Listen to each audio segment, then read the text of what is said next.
Oh, I'm live. How about that? Hello everybody, Glass Half Dead here. I hope you're here to talk about Kill Team, but also not just Kill Team today. I also want to be talking about some Warhammer Quest and Age of Sigmar in general. For those of you that haven't been to one of these before, we're going to watch the stream for Warhammer going on in the background whilst I kind of like hold a bunch of my models up to the camera and then talk about it for a little bit. It will focus. There you go. Oh, look at that. Isn't that pretty? And I'll talk about whatever. I suspect most of you are going to be here today to talk about the leaks from yesterday. More than happy to do that, obviously. I'm pretty much here for that as well. But let's do some stuff. Hello, everybody. How's it going? Feel free to talk to me in the comments. Normally, people in this format will be begging for some, what are they called? Super chats. I don't need them in this, unless you really, really, really want to get my attention. I'm not going to be asking for super chats here. This is just a super chilled out day. We're going to be talking about some stuff. Kill Team, for most of you, obviously. Are you guys hobbying whilst we're talking? Let me know. Or are you just chilling out? Oh. Also, if you're this early, obviously don't forget to like, comment, all that good stuff, and subscribe. If you're already a subscriber, you get a double hello. What is a double hello? Nobody truly knows, but there are, you can probably do some things with it. Certainly over on my Discord, I am willing to type the word hello twice to you. And that's my time. Most valuable resource in the world. Okay. I'm not actually doing any hobby. I have all of my paints here, but after the last time I did a hobby stream, I realized I can't actually, I can't hobby and talk at the same time. So, right. Are they actually starting the thing? No, they're not yet. We've still got 15 minutes till they start. Okay, cool. Oh, and obviously, got my tea. What are you guys drinking this morning? I've got PG tips. Delightful. So, shall we talk about there's so much lying around me here. Shall we talk about Kill Team? Let's get started with that. I had just been putting together an orc team, which are in a very fun focus camera, which are in a very nice, easy to paint yellow and khaki kind of thing. But man, I thought I actually had a pretty decent list going with them. It's a 100-point list, but I have got up to 125 points, except I've got to proxy one model because I don't have any flash kits here with me. But I think it's a solid list. Oh, you know what? I'll show you the list. I can do that right now. That makes a lot of sense. Where's my list? Ooh. Oh, you can't see it because of my webcam, but if it wasn't for that, you could see my list. Let's move my cam out of the way. Cool. So this is relatively standard. It's coming in at 123 points, but it's also an escalation list, so I can make a sweet 200-point list using everything here plus a big mech. Big mech, by the way, is an as yet unpainted model, but it's going to be this guy here, who is a trollkin from Hordes. But he's got a huge bazooka, and I think that works perfectly as a big mech with shock attack gun. So unpainted, but I'll get to that in a moment. More and more, I'm seeing, especially now after the threat of Space Marines from yesterday. I'm thinking for orcs, even more so freebooters is more and more the way to go with orcs. You're kind of hoping to get those extra attacks even more so now, before they were kind of nice to have, but now you actually need to chew through some wounds. Like you're going to have to chew through wounds, right? Orcs are good at doing that, but they don't get enough attacks, and they're only 1 damage in general. So you are kind of hoping to get those 6s more so just to get kills. I think they still have some play. This list specifically, which would be a 200-point list. But yeah, hello. Right, I should probably read the chat, shouldn't I? Yesterday's leaks. I haven't actually started to build a list. No, I think I'm not particularly reactionary. I'm gonna wait for like a month until I actually do stuff. Primarily because I'm not mainly a Space Marine player. Obviously, if Marines were my faction, I'd be doing something right now. As it is, I see both Marines and Deathwatch getting huge buffs. Marines, those heavy intercessors are so good. Not just because they can take a heavy bolter, which is really strong, but I think just running them as 17-point models. Boom. That's such a tough model to shift. I think they could run their assault weapon, which is strength 5 0 AP, 0 AP. Run that, and I think you're onto a winner there. But then I would have to, if I were to actually make a competitive Marine list, I'd have to actually get out the math hammer tables and check how that stacks up next to the auto bolt carbine, the auto bolt rifle, I think, which intercessors can take, where they can advance and still shoot 3 times. So, but long story short, I'm not really a Marine player, so there's not really much for me to do apart from farm, milk content out of it as I think about various things. Kill team's dead, long live kill team, fair enough. Beer, ooh, a morning beer, nice. Working on 3 armies, Raven Guard, Custodians, Scions. Yeah, nice. I like Scions actually. Big fan of Scions. I think for Scions, I have an Imperial Guard list right here as well. Have they started their stream yet? The stream is it should start in 6 minutes. 7 minutes, I think. So 1:45, and then the actual first reveal will be 2 o'clock. Sorry, Scions. I think Scions are really strong. I think that for Imperial Guard, you're going to need to be able to fit not just 3 flamers onto the board and 3 plasmas. You're also going to need to be able to get 3 melters into your list. I don't know exactly yet, but I think there's a lot of value in dropping 3 melters on Scions into the enemy lines. Keep that in mind. I don't know if that's true. It's always been an option though. Like nobody has ever said, "Oh, melters are a terrible idea with Scions." They've always said, "Melters are fine, but it's 1 shot, so you don't quite get enough." Why have I just got me going live as my own notification? Who knows? But now chances are you're going to get Marines at some point, and you need to do more than 2 damage. And of course, melters, although they're only 1 shot, don't have the chance of killing your model. Pretty nice. Less reliable, but if you're having to kill 3 wound models, more reliable. You've got to look at the balance of having to overcharge, roll 2 dice, and any 1 kills you, or rolling a single dice and then blah blah blah. Yeah.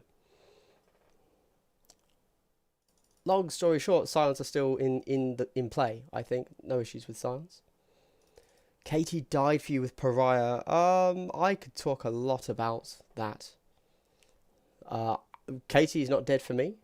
To say it died with Pariah, I really just have to look at... I've said a few things about how I feel Kill Team is better than 40k, just because of its release schedule. I really liked that it was a closed system. It was a closed environment, and we knew what we had. And in the past, when they had given us updates, they had updated every faction, and I love that. I love that. Give me an update for every faction once a year, twice a year. 2 thumbs up. I can keep up with that. And then each data drop is actually a really big event. Now, we're getting a real polarization. We're getting people who play Marines saying, oh, I can take heavy intercessors, I can take new models, that's awesome. And then we're getting the majority of people who don't play Marines saying, I don't want to play Marines. This looks crap. I feel unfair. I feel hard done by. So you're getting a lot of salt because of the way they've decided to roll out Kill Team.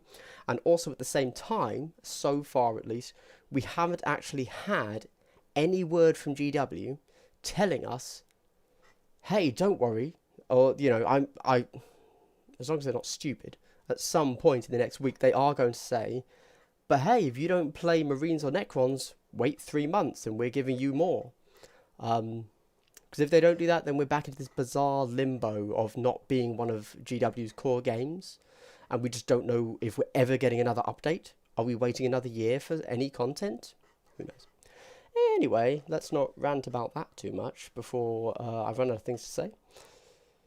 Lamenters, you're not going to be dying, so that doesn't make sense thematically. I'm almost exclusively a Xenos player. Obviously, the fact that I just held up one of these bad boys proves that I do play some Heretics as well. But yeah, I'm primarily Xenos. Yeah. Combat Shield, Storm Shield being the same price is BS. Well, do they not do the same thing now? No, one of them gives you a 5-up. One of them gives you a 4-up, isn't it? I assume the reason them being the same price is that it's related to the base model that they're put on. It still gives an equivalent 5-point upgrade. I don't know.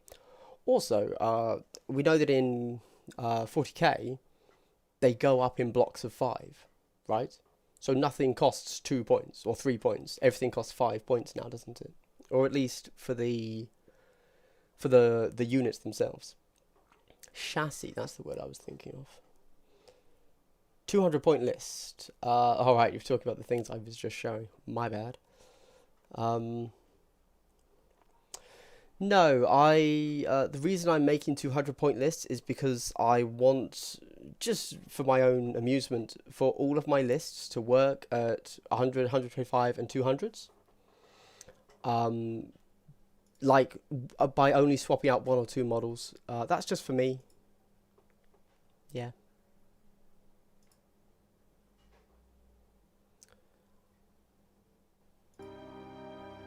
Here we go.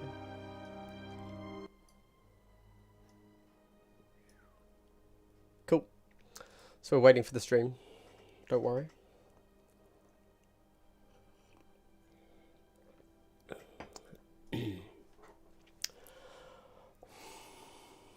Yeah, partly because I'm vaguely have this idea that I'm going to be doing a a narrative thing with one of my armies where I start at 100 points, then go to 125, then go to 200, and then maybe even like 250 or higher. And each time, because it's narrative, each of the characters will be, or each of the models will be an actual character. And so I want to keep them through the whole campaign, sort of thing. Yeah. That's the point of that escalation list.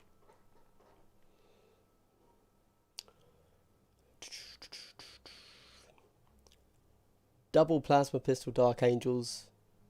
That'll confuse a few people. I'll give you that. Joseph, no, there's no kill team today. Feel free to ask me kill team questions. Because I'm just here having a chat, talking about some hobby, but I'm excited for Warhammer Quest. I think vampires are cool. I think they've been missing from the Age of Sigmar world for too long. I don't know what GW was thinking. Having a world without vampires, why even bother? And I just want to see what they're going to put out. Yeah. But I'm mainly going to be talking about random kill team stuff outside of the vampire things. Yeah.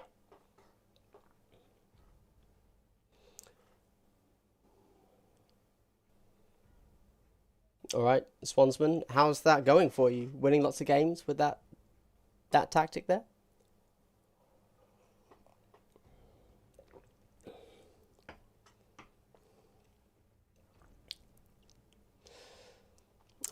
So one thing that we haven't seen is if you go back and look at the way everything's worded, it generally just says this model can take any weapon from the special weapons list or from the melee weapons list. But we haven't seen those lists, again, because I'm the guy that got me the pictures is busy. So and somewhat obviously doesn't want to take 100 pictures to just send me a huge file of.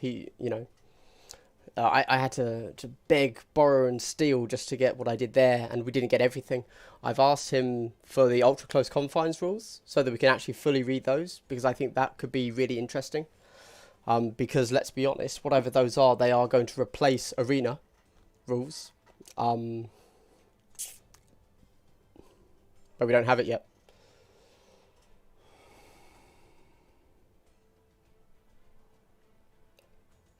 So, sorry, it's entirely possible that they will have restrictions in there. Like, we know that some things say... My God, that was so loud. I was shouting that whole time because I just couldn't hear a thing. There we go. So some things will say Dark Angels only, Blood Angels only, etc.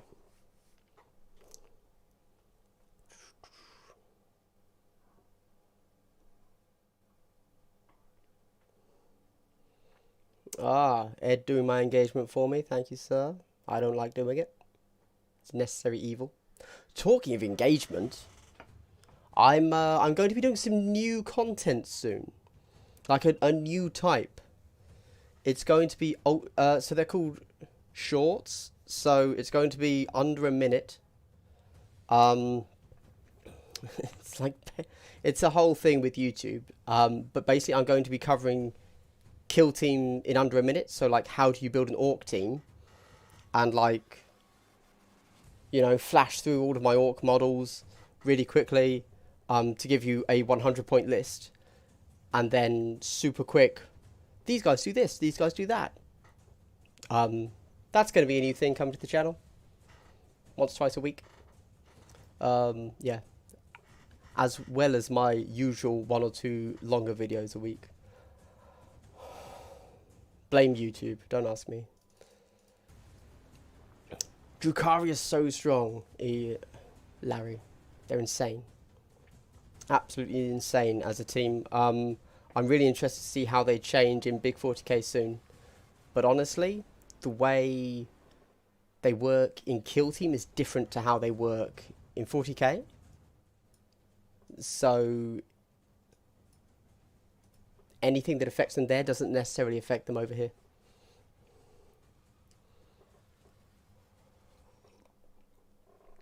Kill Team Horror's Heresy, not so much, no. People keep recommending me that I play other, like, variations on the games. You know, one page rules, firefight, these sorts of things. The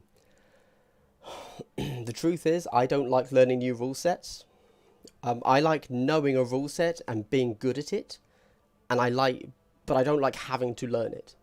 So, like, do I like Warhammer 40k's rules? No, I think they're crap. Some of them are, yeah, let's not go into it. But once I fully know that rule set, I will get a certain amount of pleasure in knowing very well that rule set, similar to how I do with kill teams.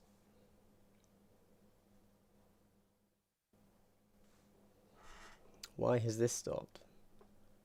Don't... What are they doing? Okay, it means they started, right. And so it gets pride of place. It even gets, I've got a little spinny thing to display, and my Celestial They're doing their hobby chat. We don't need to listen to them now. So 2 shelves of Tyranids, Goober and I'm just sorting out the audio for them. That's Cool.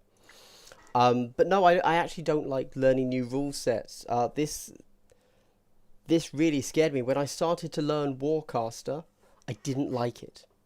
Like, I was scared. Because I was like, oh my god, I just backed this for like $900 and I don't like the game. What? How big of a mistake have I made? And then a month or two later, I started to learn 40k 9th edition, and I hated it. And then in hindsight, after I played a new game of Warcaster, I really enjoyed it because I knew the rules then.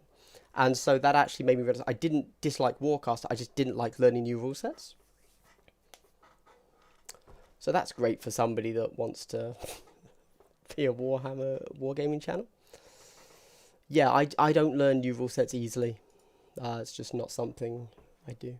There you go.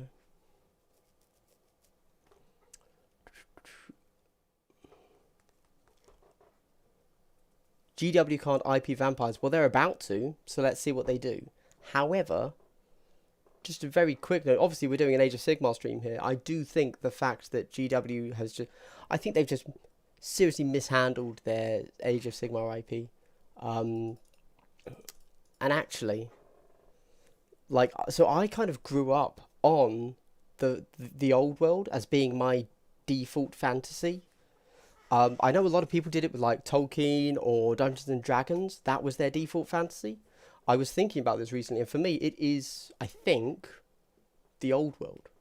You know, like, I had just assumed Dungeons and Dragons had like guns in it as like a default thing in the setting, but they don't, and I was a little bit shocked when I heard this. For me, a flintlock pistol is 100% part of fantasy. And then I was thinking, well, why do I think that? Where does that come from? And it has to be the old world.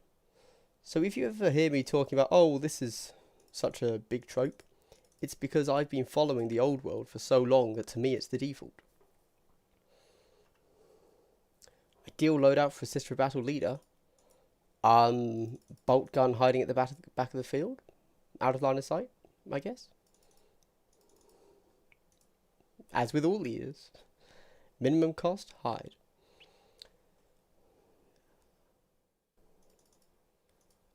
If I've seen any boards in terrain, yes, my good sir, I bought one.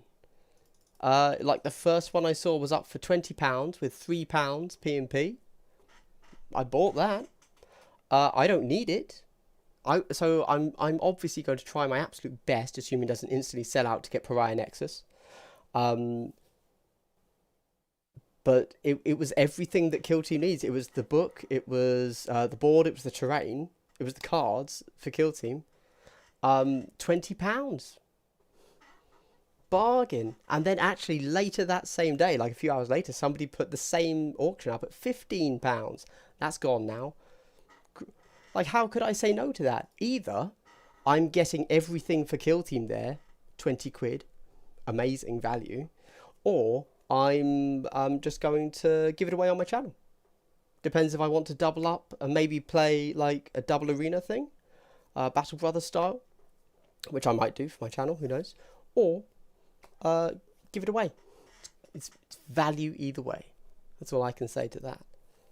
How about you guys? Has anybody gone out off to eBay and checked for the scalping stuff, like I suggested in my scalpers video?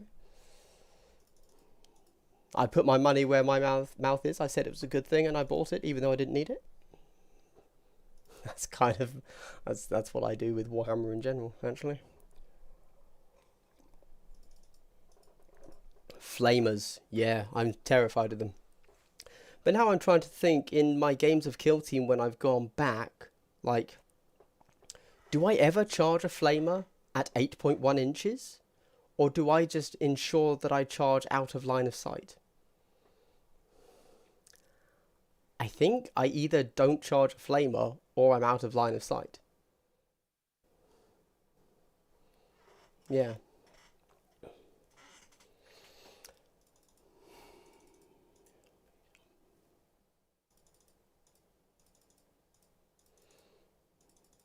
Oh yeah, so we don't have the full UCC rules, but I actually like those changes. I said, ages ago, I had, and a lot of the tournament packet makers had bandied around the idea that controlling an objective should be based on wounds, because that would buff certain teams quite a lot. We never did it, nobody ever implemented it, but it was talked about a lot, and I don't think there was any real reason it wasn't done outside of the fact that it was changing a core rule, which of course you're going to get quite a bit of pushback to changing a core rule. Outside of that, I think that that's a really good idea. I have no problems with it. Obviously, I was thinking that before we have a bunch of Marines with 3 wounds. That's a little bit awkward, but I'm fine with that. 14 on the table, yeah, that's fine by me. In reality, I don't think anyone needs to take 15 models. Especially not at 100 points, to be clear. But if we assume that the 14 on the table there, because obviously Pyrylexis has commanders, 14 on the table including at 200 points, I still think that's fine, to be honest with you. Kill Team is supposed to be a smaller game. Yeah, I have 0 issues with 14 models max. How would I fix the injury roll? Nuno, damn. That's a whole stream on its own. The injury roll's not broken. There you go. That's the short answer. How would I fix it properly? We would change to the same system as Marvel Crisis Protocol. Essentially, each model has a wound value, of which I've already worked out how to do. Basically, everybody in the game gets +1 wound. Then, for every toughness 4 and above, you get an extra wound. Then, once those wounds are removed, you essentially cancel everything out as if you had gone to 0 in the current system of injury rolls. And then the next time you're hit, you just die. So everybody gets a reset once you hit 0 wounds, but everybody has more wounds as well. But then there's no rolling for that. So you just speed the game up a little bit, basically. That's what I'd do. Who knows?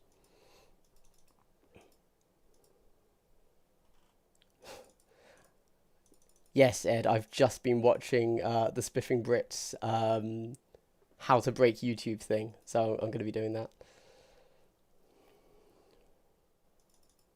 Joseph, I have no idea when people watch those. I think, so basically, the majority of YouTube views come from mobiles. It's primarily, quite possibly, people on the toilet using YouTube in that manner. Even for me, though, who you would think has a slightly more mature audience, I do have. The majority of my audience is 25 to 35. They all, I'm not getting this little 12-year-old Zoomer Fortnite Among Us group. None of them are watching me, but even so, the majority of my audience is on mobile.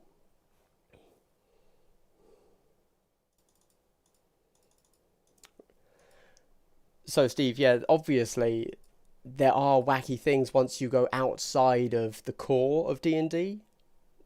But, yeah. I actually don't know what COD fantasy settings is, but I agree, I love the old world. There's a lot about it I don't like, but as I'm thinking back to it, so I'm having real trouble figuring out what is specific to the old world and what I think comes from somewhere else. I actually might do, for my own interest, it wouldn't be a video, nobody would watch it, a deep dive on what the old world borrowed from other settings and where it took them and what was actually its own thing. Just because I've got no clue. Like, to me, a witch hunter with a stovepipe hat and a flintlock pistol, I'm like, oh, that's just a generic fantasy thing, right? That's not old world. But maybe it bloody well is. I don't know. I don't know anymore.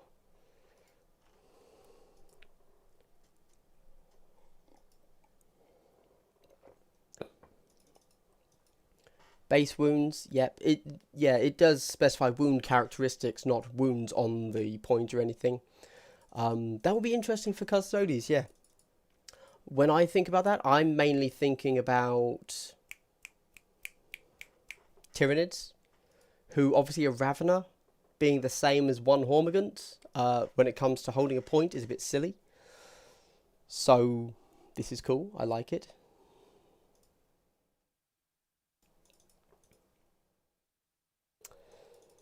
Zingbo, I want to say yes, but am I making that up?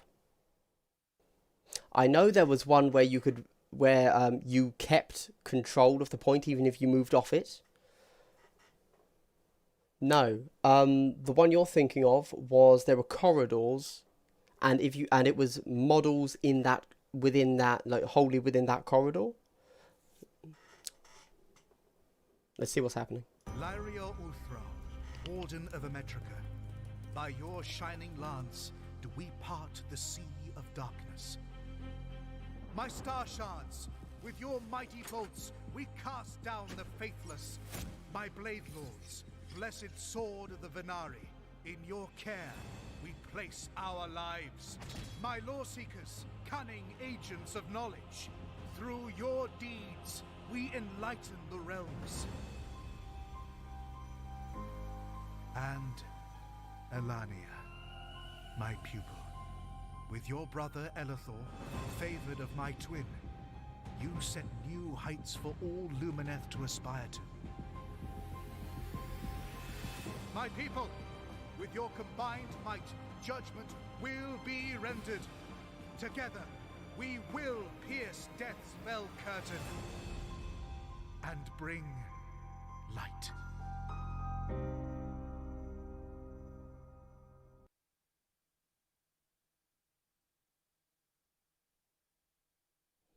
Did they just have a high elf jumping off the helmet of another high elf?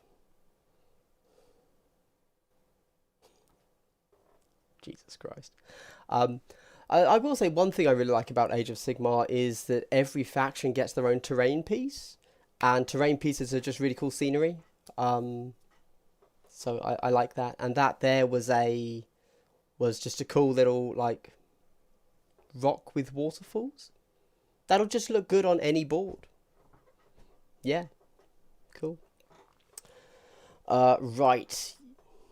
I got cut off halfway through. I think I'd already said it, but to Zingbo, there was a mission where it was number of wounds inside the 4 corridors, as opposed to on the objective. Essentially the same thing, though. Yeah. When we can all get together for a game, we'll usually... Oh, man, I don't know. I'm not the UK government. Or a bloody Tory, am I right? To be honest, I'm going to be pretty frustrated if we're not back to normal and in an area, like, socially, where we can play games in a safe way, obviously, by July. Like, ugh, yeah. That's going to be really frustrating if we're going on longer than that. I'm already pretty damn pent up, so I'm ready to get out there.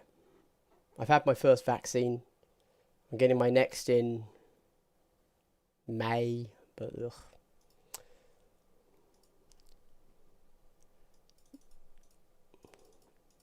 Next get hit or next use all your wounds. No, next get hit. So your wounds go down to 0. Then you go just like in current kill team. Then you essentially go back to 1 wound. Just as it is now. So you don't get to have all your wounds back.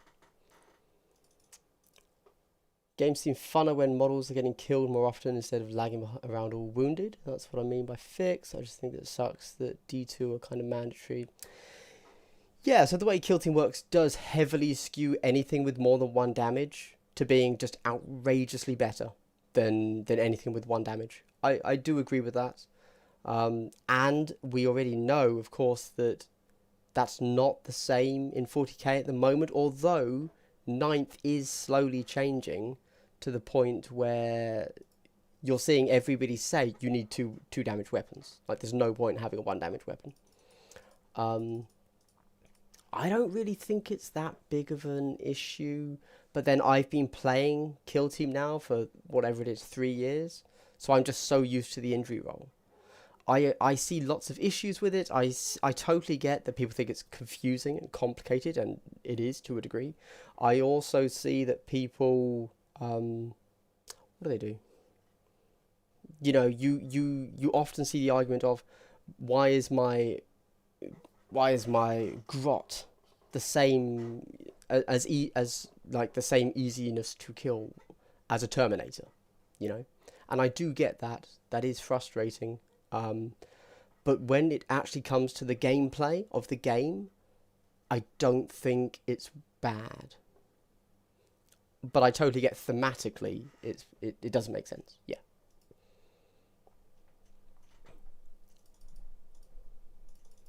The real Hiles. Skaven. Why are we asking for Skaven? I'm gonna say it. I'll say it. I love rats. I think they're cute. I would happily collect a Skaven army just because I like rats. There you go. I wish I owned a rat, actually. If I were to get a Skaven army, I would seriously look into also getting a rat. Just for the memes, really, but yeah. Rocks are out. Now you need to be leaping off another dude. Very true, Spartan. Very true.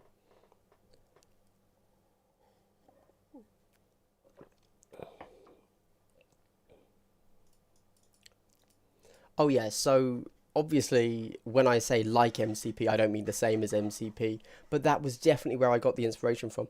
I originally thought of it myself in a slightly different way, but then, like, I hadn't thought of the hit 0 wounds and then the flip a card thing. To me, it was just going to be like a formula of everybody gets +1 wound, and then from T4 plus you get an extra wound as well. But and then you just hit 0 wounds, so no injury roll or wound stop at all. But then somebody pointed out that the flipping the card can actually be quite like interesting. But you could remove that as well and just have everybody gets more wounds, and so it basically becomes a hit pool based game similar to Warcry, just with obviously far fewer wounds.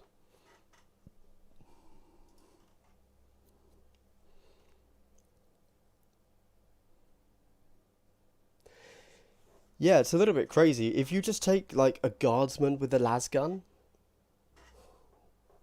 statistically they will never kill anything in 4 turns.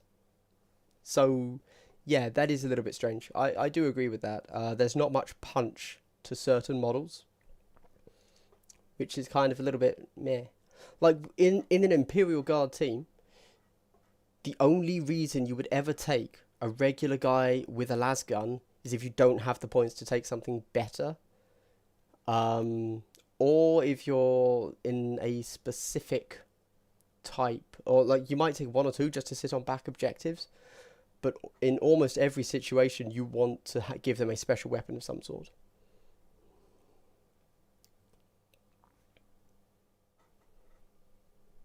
Yes, exactly. We're trying to simulate an entire squad from 40k, a 10-man squad, let's say, is now individual and on its own board. So, from a statistics perspective and rolling dice in 40k, it's fine. It works out relatively decently. Does not translate to kill team.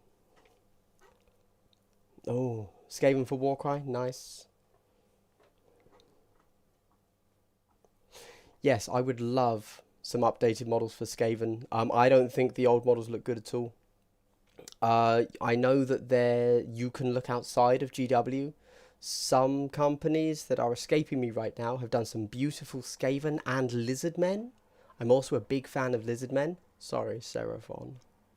And they're beautiful, beautiful sculpts. I would love GW to update their sculpts for Lizardmen, and then I'd collect them.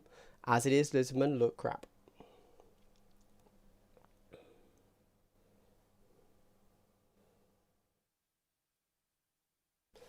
I think Skavens suffer a little bit from the Tyranid issue, but even so, narratively, in the sense that they're all it's just a massive swarm of things. They make good bad guys in the sense that you can kill 100 of them and that's fine. That's thematically consistent. But obviously, whereas Tyranids legitimately don't have any characters to them. Skaven do get 1 or 2 characters, which is really cool. I agree. Oh, sorry. I do like some of the Skaven character models. I think they're awesome. Yeah, they can look good, but the regular clan rat is like, eh. I suppose technically you don't need them to look any better. You're gonna have a block of 50 and then ignore them, right?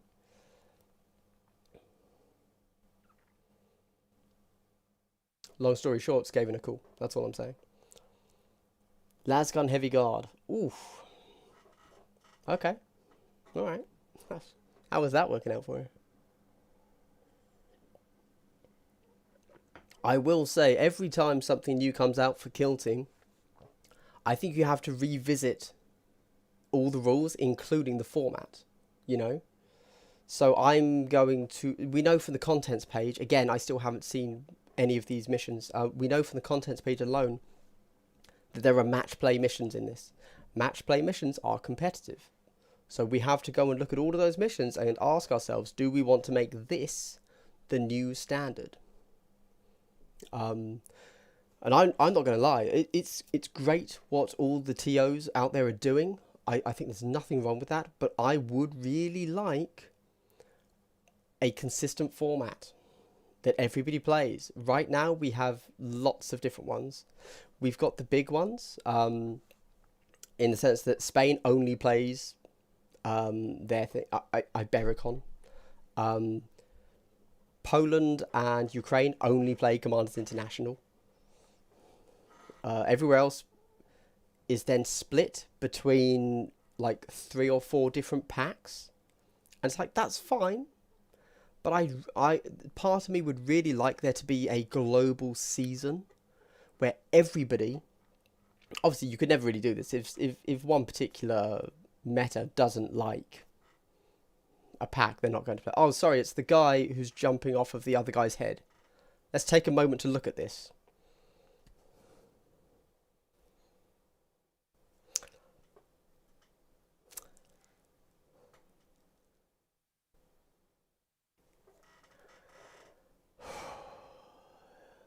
In TV shows, there's a term called jumping the shark.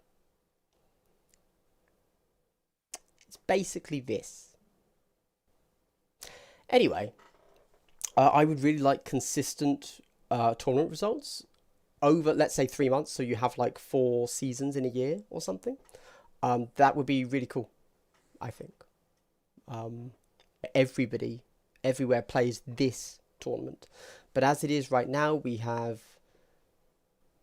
different metas playing different packs, as like, you know, large conglomerated metas playing large conglomerated packs, and then but then even in those, within those metas, we have other, you know, individual people playing smaller packs that they've made, which is totally fine. I'm totally cool with people making their own packs, obviously, but it would be nice if everybody still at the same time came back to, okay, this 3 months we're playing this. That's just me though. I like data.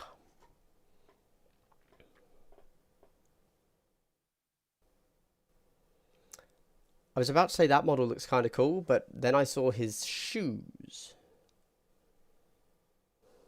I'm just going to move on and read the chat because I don't know what's happening there.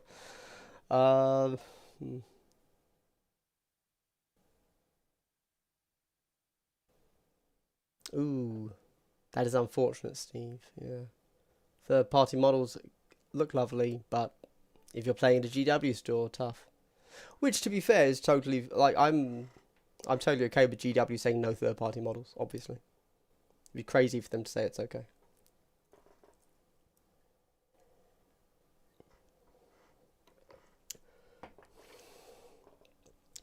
Yeah, that's true. In arena games, the ability to advance vastly increases the usefulness of all models, definitely.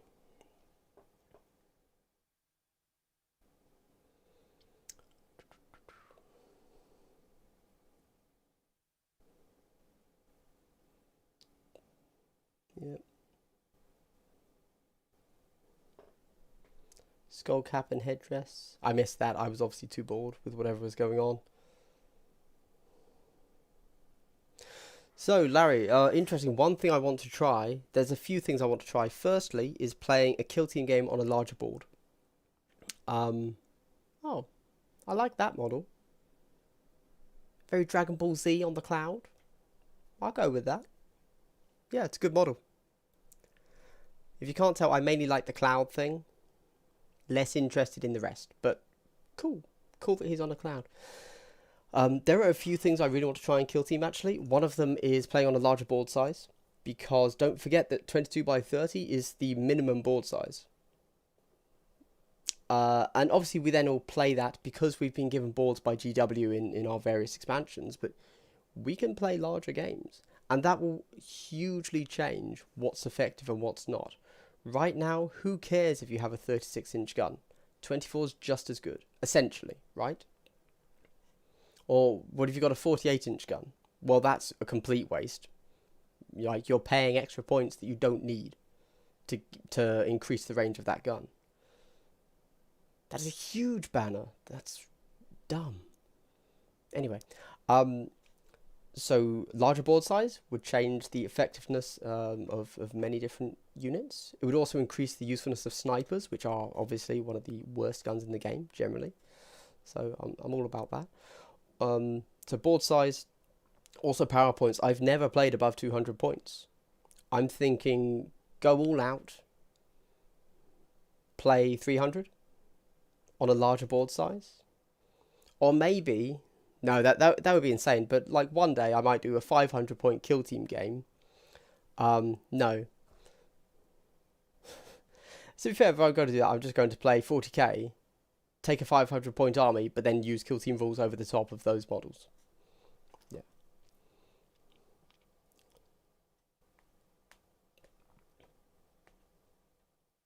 Yeah. Thanks for joining, Joseph.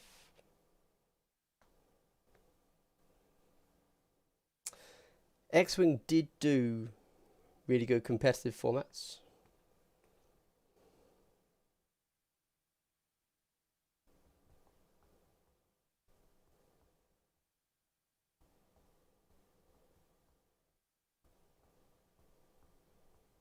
$300.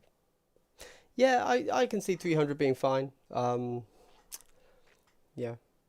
I assume you're still using full kill team rules there. You haven't branched out and used anything for 40k.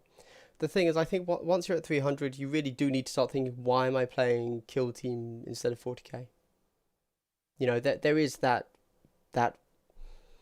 tipping point where it's like, you're just playing slow 40k now because of the injury roll and the increased number of models you have to think about before moving. That sounds like an age thing, Ed. I'm going to agree with that. I don't know what monkey magic is. Yeah. Yeah.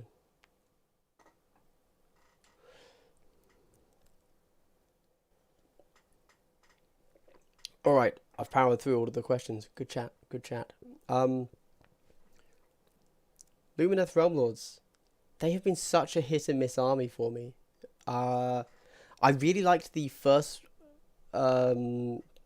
regular spearmen and archers and cavalry that came out in their original like battle box. Since then, they've been like all misses. I don't like the bull head things.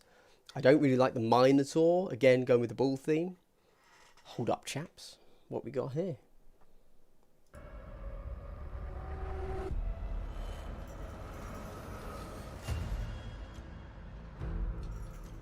Those who defy me will know only torment.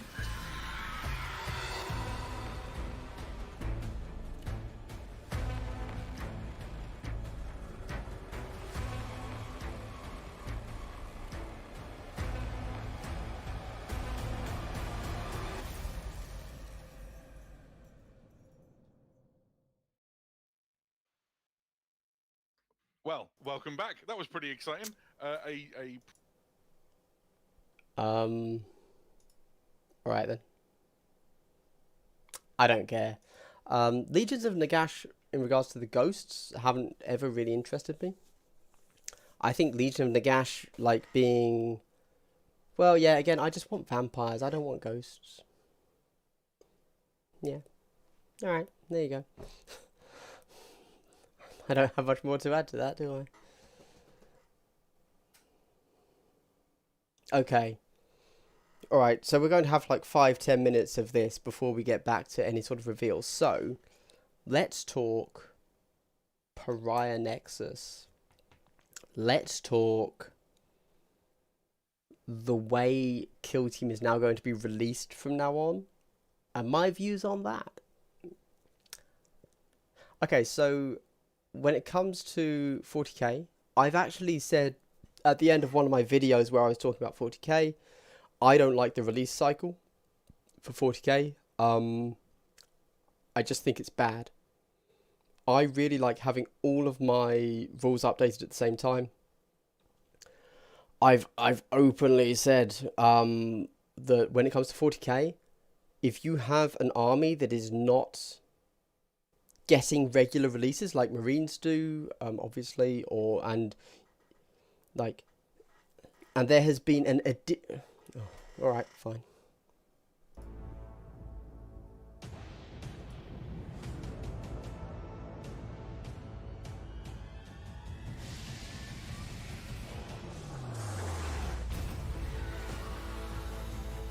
None shall question his faith. None shall stay his wrath.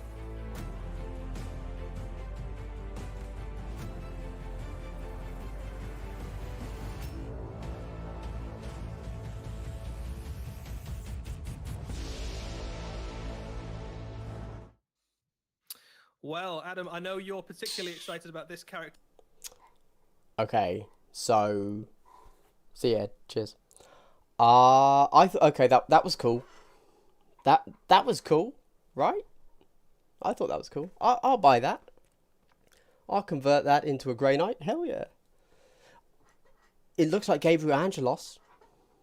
Like, something about that face made me think Gabriel Angelos, you know, the face and the hammer.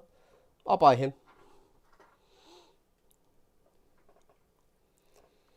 You know, Perhapassy, yes, obviously Stormcast are GW's signature for Age of Sigmar. And yes, that's 100% because Marines are their signature for 40k. But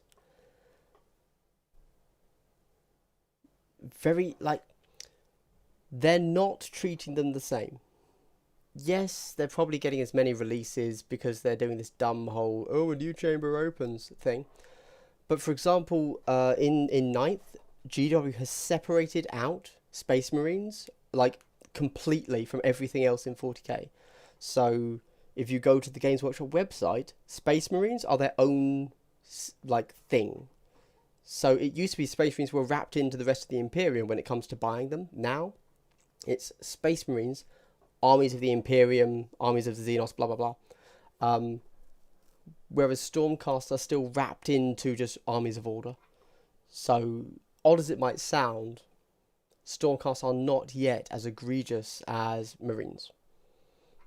Which might change, but they're not as big sellers as Marines are. Because they're dumb, probably, I guess. They are cool models, though. Like, I really like my Grey Knights that I've converted from Stormcast. I think Stormcast look good.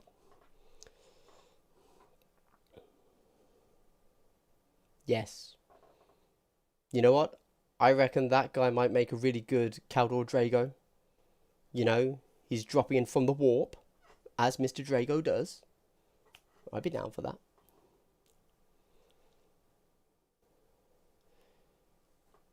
I mean, you could replace those hammers with Purity Seals. Much more 40k. Very toned down, you know. Yes, that's how he hits people. That in the rules, he probably has Cape as an attack. He just spins, hits them.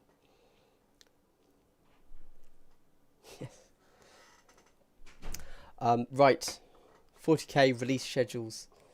I don't like the way they release 40k. I've said that I really like that Kill Team is a closed environment, and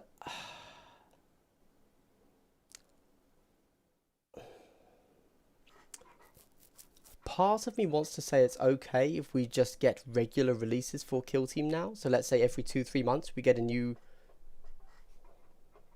Alright.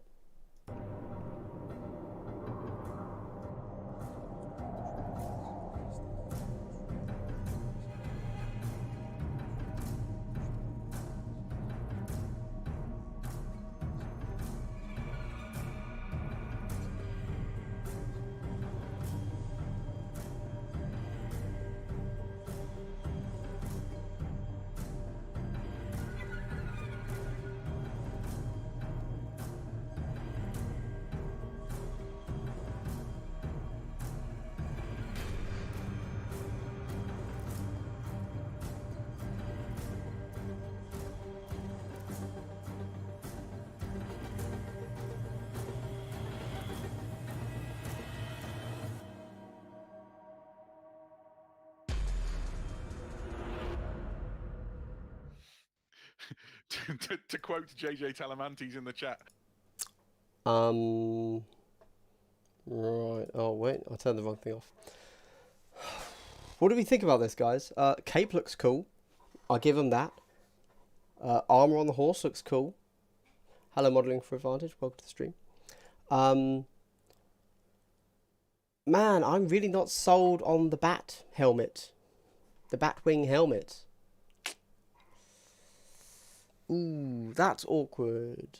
That's awkward. And the reason that's awkward is because when I was, you know, a couple of months ago looking through, like, I was thinking a few months ago, oh, I'd like to collect vampires again. Because that's the kind of thing I think sometimes. And I was thinking, oh, let's look at which models can actually be used in a Legions of Nagash or a Death Army, whatever it is these days, that are vampires. It's possible I was playing Total War 2, right? And so I wanted to create that kind of army again. And there were the Blood Knights. And I was looking at them and I was like, well, they look a bit static, but I guess they're fine. But maybe I'll wait for some updated models, right? This is the updated model, essentially. I don't know. This isn't blowing me away, I would probably say. Does this just mean I don't really want skeletons, I want vampires? Because we have seen vampires, we've seen the Underworld's Warband, I thought all of them looked awesome. But maybe I don't want skeletons at all. Ooh, that's scary. This would be super quick to paint though. That's an undercoat, an all over wash, a little bit of verdigris, all over highlight, done. Takes seconds.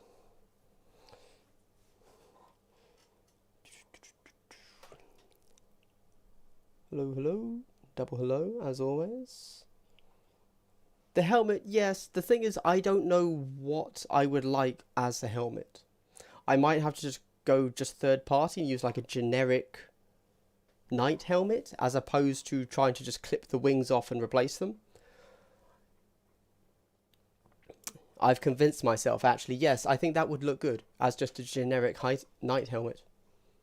Alright, I'm in. Cool. Another over-decorated model from GW. Yeah, I don't paint anything to a decent standard, so that's not really a concern for me. I just hit him with the wash. Ooh, too much like display pieces, not for gaming, is an interesting take. I'll need to ruminate upon that. I don't really have a problem with things being display pieces. As long as they're still robust enough for me to move them around a table without breaking and snapping, then I don't feel like I need them all to be in, you know, rank and file poses. I'm okay with whatever. But you did miss the official double hello, sadly. Yes. Yes, that was about an hour ago now. Yeah, fully enclosed helmet. I'm with you there. Sorry, Alpha Gaming. Is the new Warhammer quest going to be like Silver Tower / Hammerhall? As far as we know it is. I actually started to research the previous Warhammer quests, both Silver Tower and Hammerhall, because I never played them, and I wanted to figure out what had they updated from Silver Tower to Hammer Hall to Blackstone Fortress, to see if we could kind of take a gleam at what... I can't remember what the new Warhammer quest is called, but see if we could look at possibly where they might be going with that. So I kind of have looked into the old Warhammer quests now. I suspect it's going to be incredibly similar. No, so the only real question is, are they going to stick with how it was in Hammer Hall, where it was basically using the same things as Warhammer? Or are they going to swap to Blackstone Fortress, which seems to have been a really big success for them, so I assume they will, where everything is different. You know, you're using different dice, you're using like triangle dice, you're using lots of different things.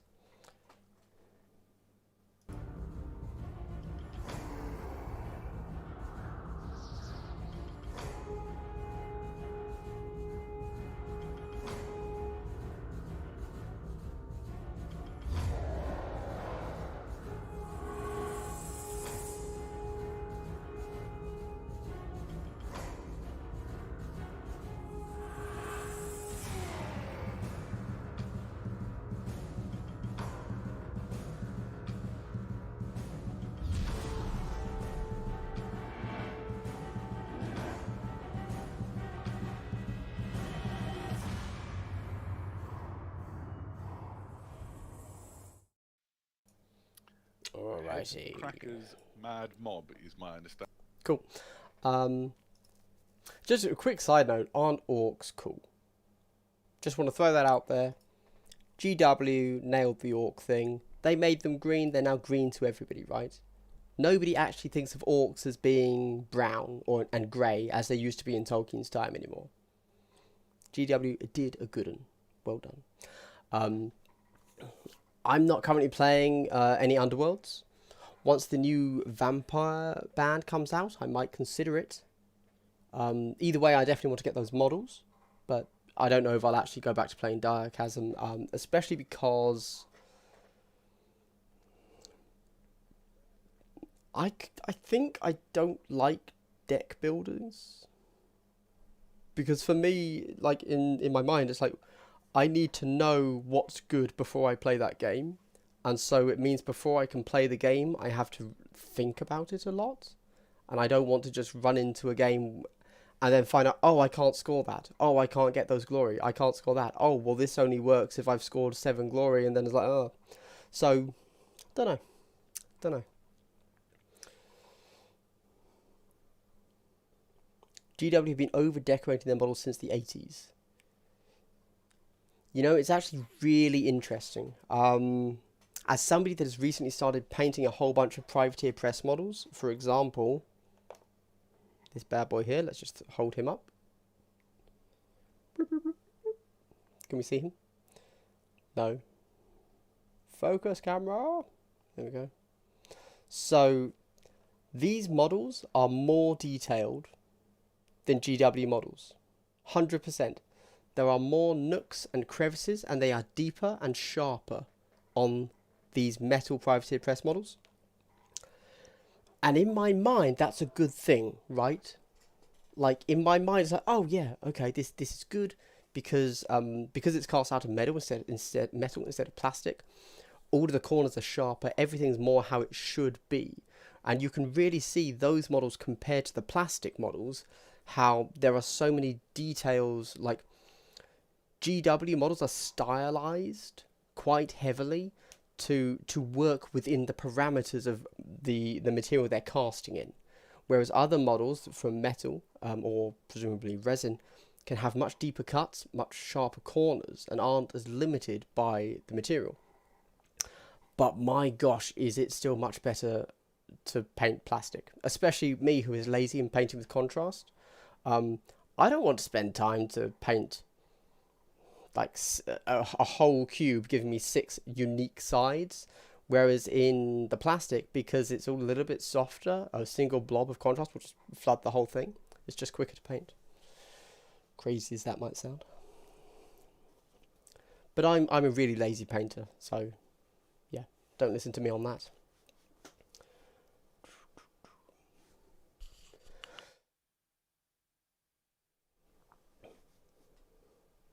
Did Hammerhall need a game master?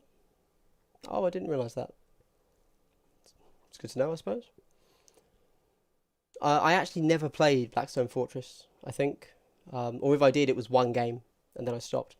I bought the whole thing with the intention of playing it, because I watched the whole GW playthrough, like, twice, because I was really excited for it. But then nobody seemed to want to play, so, yeah. Oh, for sure. If you're playing Warcry, why wouldn't you buy the Underworld bands, all of them, for any Warcry army you play?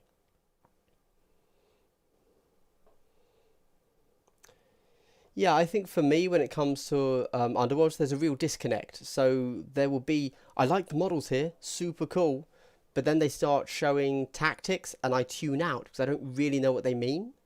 And when you see these new streams, much like my stream yesterday, I have no doubt that there was some kill team players that just didn't care.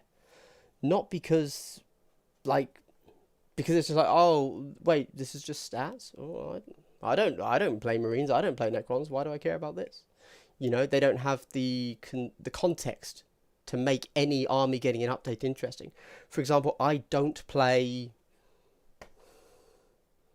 Which armies don't I play? Harlequins. I don't really play Harlequins, but I could still watch a full Harlequin only stream and understand how them getting buffs would affect me in my armies, and like I can totally put that into context. But I see how people can't do that always, obviously, and I'm like that when it comes to Underworlds. I don't care when they're getting some certain cards, whereas other people obviously are really into the game. It's like, oh wow, that's basically a better version of this card for that team, and this means that because they're all movement 6 instead of movement 4, oh, it's huge, kind of thing. And I obviously don't have that. Yeah. So, and I'm not sure if I want that if I want to get so into Underworlds that that's the way I view it. I feel like I really have to pick and choose the games that I decide to get that into, you know. Orcs are cool, and so far all my orc opponents have been the most chilling playmates ever. That's because orcs have to be willing to die. You have to really be in the mindset of, like, look at this. Look at this. In my 100-point orc list, I've got 2 looters. These guys are going to be hitting on 6s. D3 shots. This is the most random models to put into it, and they're way too expensive, and to consider doing that, you've got to be ready to just miss everything. And if you're playing orcs, knowing their rules, you're ready to just take all your models off the board and be like, it didn't work out this time. Primaris did get some hate for being too simple. That's true. That's true. Yeah. I think a lot of people made the tactical over Gothic argument, which I totally see. I think Primaris look way cooler. I think their proportions are far and away better than any mini marine.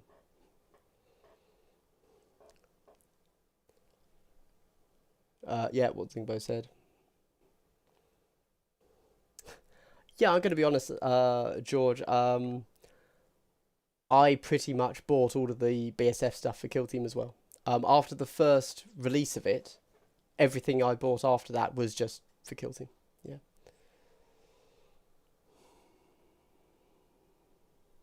Okay, yeah. I think it's cool to be able to sit down and play that kind of, you know, almost like Gloomhaven, where you get a co-op party against something. I think more games from GW where you can work together is probably a really good idea, a smart move from them.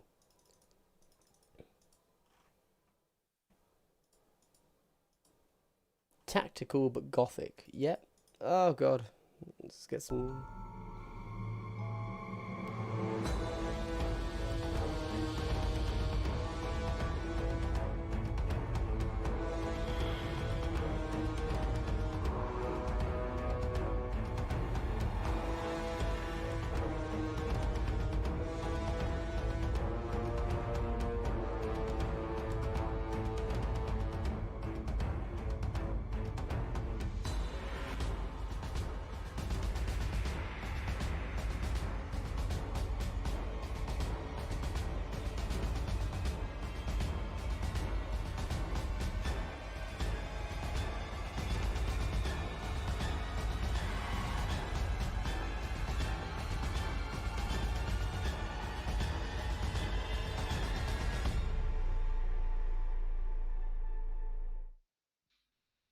Oh, my flabber is ghastly. My mind is blown. Warhammer Quest, Cursed City.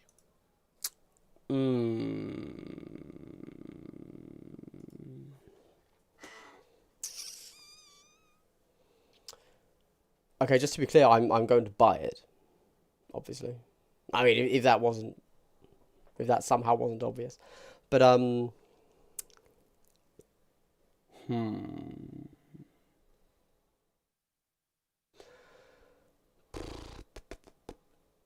something from... Oh, okay, so let's talk about the game itself first. So they've, for some reason, gone back to square tiles instead of hexes, which is an odd choice from them, but okay, I suppose I get it. This looks like visually significantly better than Silver Tower. For those of you that don't remember Silver Tower, the actual board pieces look really bad. Like, they were using this same grid, this square grid, on tiles that the artwork was just bizarre and thematically it didn't fit. This makes more sense because it's on like a street, a city street, where there are generally a bunch of straight lines. That was a thematic clashing there. There do seem to be a lot of models here, a lot of plastic. That's good.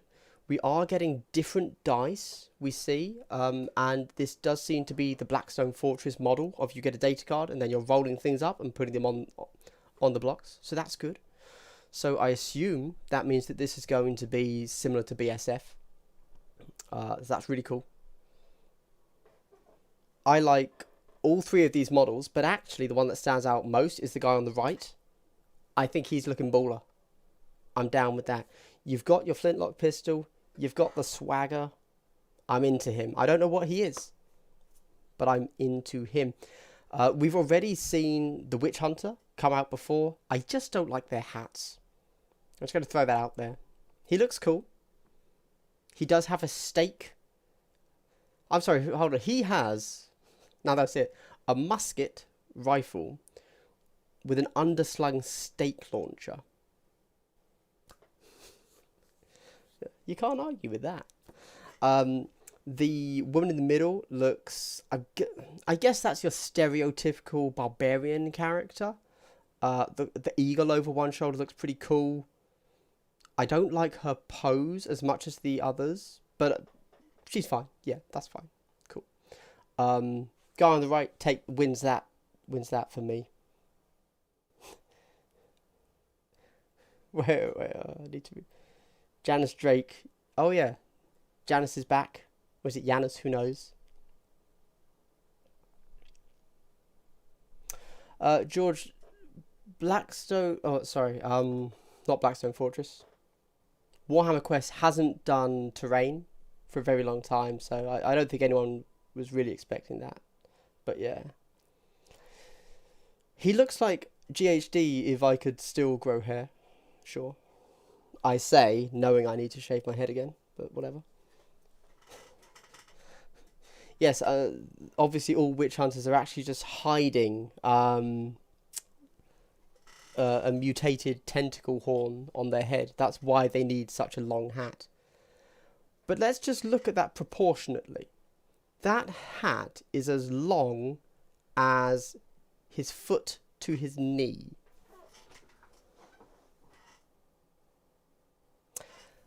That hat is about 2 foot long, okay? We're looking at that. I can't even... That. Like...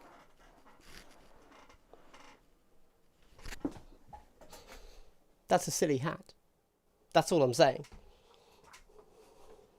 Make of that what you will. Makes no sense. I want to know more about the guy on the right. He's my dude. He's my dude, 100%. He does have a cavalry saber, I'm going to say. Throw out some lingo for you there. Which is odd. A cavalry saber, not good at general fighting, but this is Warhammer, so that's irrelevant, doesn't matter. No doubt somebody was just... someone in the design team was just Googling cool swords.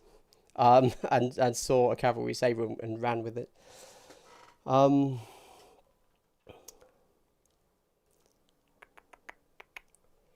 300 USD. What's that going to transfer over to? I'm hoping no more than 125 GBP. That sounds roughly what things tend to be. Oh, okay, so I'm normally a big old pansy when it comes to wood elves, and I love wood elves. I think they're awesome. This wood elf doesn't do it for me. Love the ogre in the middle. He's looking a baller. Yes, please. Big fan of that. That's the ogre in the middle is reminding me of something else, but I can't quite put my finger on what it is. But he reminds me of something. I want to say Drakari. He's a dwarf. Begins with a D. Carodron. The Carodron Overlord there. I think he's a cool model for Carodron, so that's fine. However, I just want to get this out there, guys. So again, recently, because of Warhammer Quest, because I'm currently mentally more into fantasy than sci-fi, I've been poking around at a bunch of Age of Sigmar stuff. And Dwarf Berserkers look so cool. Yes, this is partly inspired by World of Warcraft, where the Shadowlands released, and you can now actually create a Dwarven Berserker. Looks exactly like the old world Dwarven Berserker with the spiked hair, the blue tattoos. Yes, please. However, I really want them to be back in Warhammer as well. Such a shame that they just completely removed them. And some people might say, oh, but what about the Fire Slayers? That's a whole army of Dwarven Berserkers. It's not. It's not. None of those models. So I was thinking exactly that. And I thought, oh, maybe I'll collect Fire Slayers. I know they're an expensive army, and I know that they don't have great unit varieties. They're not like a good army. Even if they're powerful, they're not actually like a fun army. And so I went and looked at all of their models. There's something wrong with them proportionally for me. They just look meh. So that's a real shame, because otherwise I would have totally gone all in on Fire Slayers. So something about the Dwarf Slayer of old is missing for me. And I'd really like them back. Right. Woman looks more like a paladin rather than a barbarian. No, sorry, I agree. She doesn't look like a barbarian. Barbarians tend to be naked apart from a loincloth. And they have done the female barbarian in a previous, I think in Hammerhall.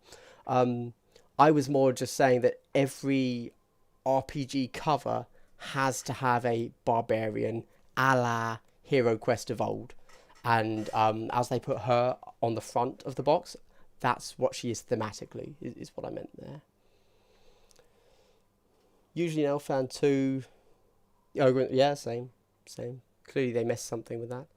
Oh, I assume these are the two wizards of... Or are these the bad guys? Person on the left looks like a good guy. Person on the right looks like a bad guy.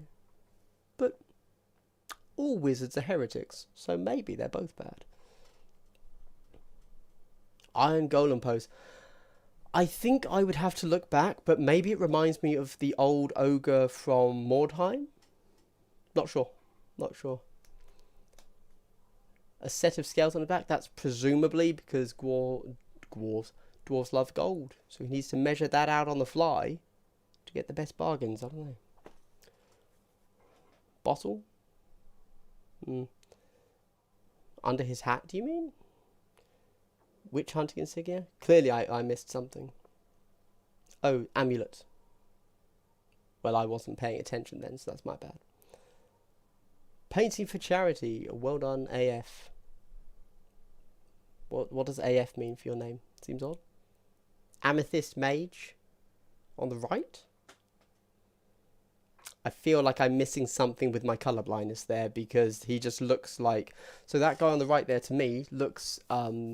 exactly the same paint scheme as the ghosts, the Night Haunt.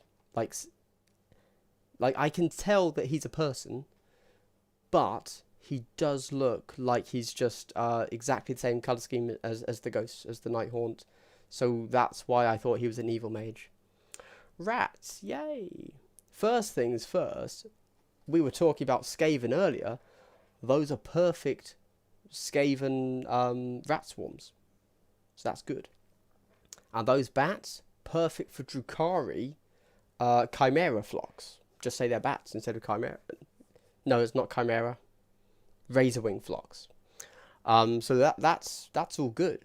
If you've got Skaven or Drukhari there, good thing. The cloak is purple and the robes under it are night haunted desaturated blue. You've lost me. You've just said blue twice in my mind. Amethyst wind. Okay. Right. Ooh. Zomboys. With a bit of a... That's an interesting design choice.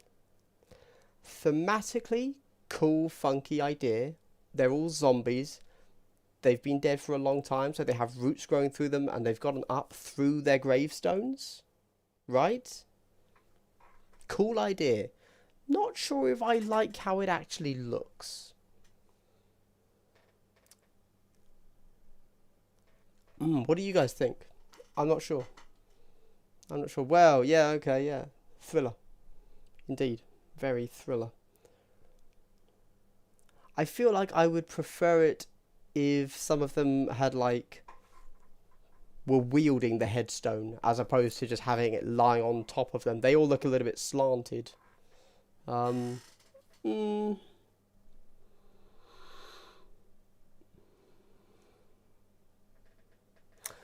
know, if you're getting an undead army and you already have a bunch of zombies, chucking a few of those zombies within your horde look pretty cool. So this is good to know because these are what your regular zombies are probably skeleton warriors are going to look like from now on. Like, they're probably not going to change too much from this here. Do these look good? I'm not sure.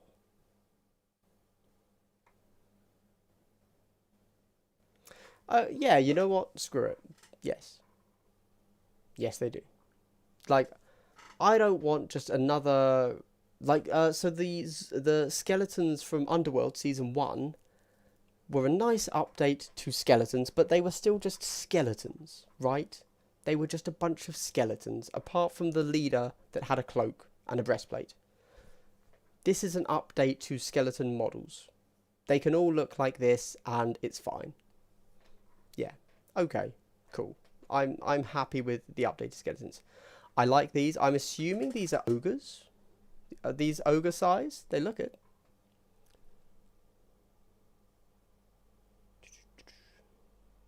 Pack mules. Yeah, I agree with that, Gloctagon.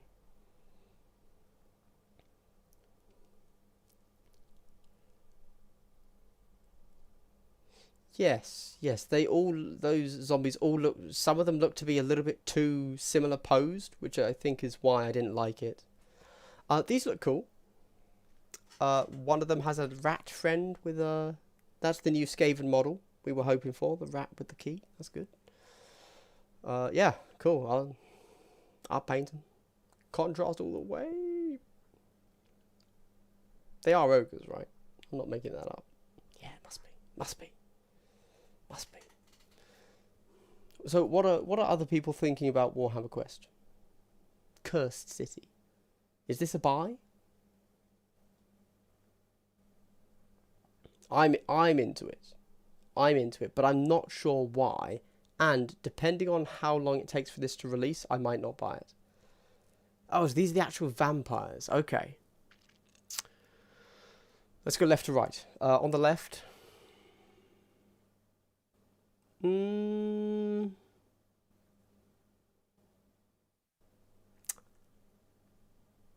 I'm conflicted. I don't know. I don't know. Guys, what do I want a vampire to look like? Do I want all of my vampires to just be regular looking dudes with fangs? Or do I want them to be weird, like, slightly monstrous things? Was Blackstone Fortress only £80? Maybe it was £80 after 25% off discount from retailers. I don't think it started. It might have been 95, actually. You might be right.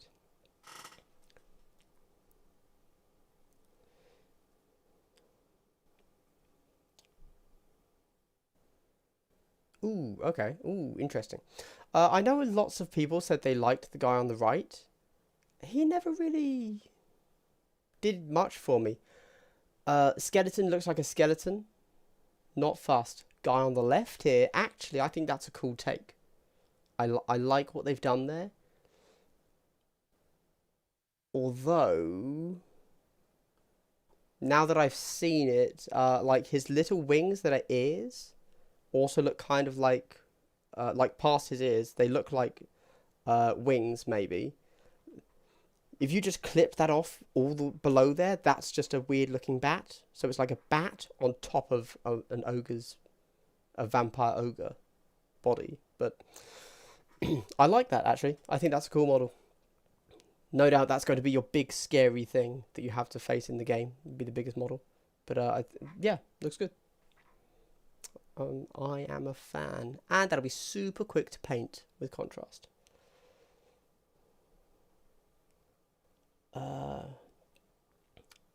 Repurposed Slanesh models. I can kind of see that. These guys are dope. Looks like a bat crossed with a wolf. Ah, yes, the bat wolf. Which is probably actually a real bat. Now that I've said that. Yeah, I'd probably agree, Zingbo. These are cool models to look at. None of them are auto buys. For me, like if I was a Sigmar player, none of these have really jumped out and really hit the aesthetic I want.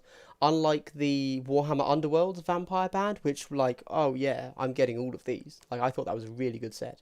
Really got me excited. All of these are slightly off, and it's getting me a little bit scared actually, because we know that there is a new vampire faction coming. Are the models from Underworlds going to be how that army looks? Or are they the character models and this is what the regular guys look like? Because none of these have really interested me that much. Which is a little bit concerning. I've got to be honest. Oh, that's a good shout. Yeah. Guy on the left here is a little bit like a werewolf and a vampire mixed. I'll go with that. Which is a good thing. I think, you know, good for them. Good for them. Although it would be quite cool to then have a werewolf in this as well, so you can see what it looks like before it gets mixed. But oh, right, these guys.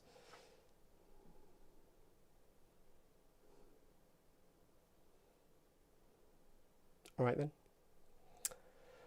Again, cool looking models, beautifully painted.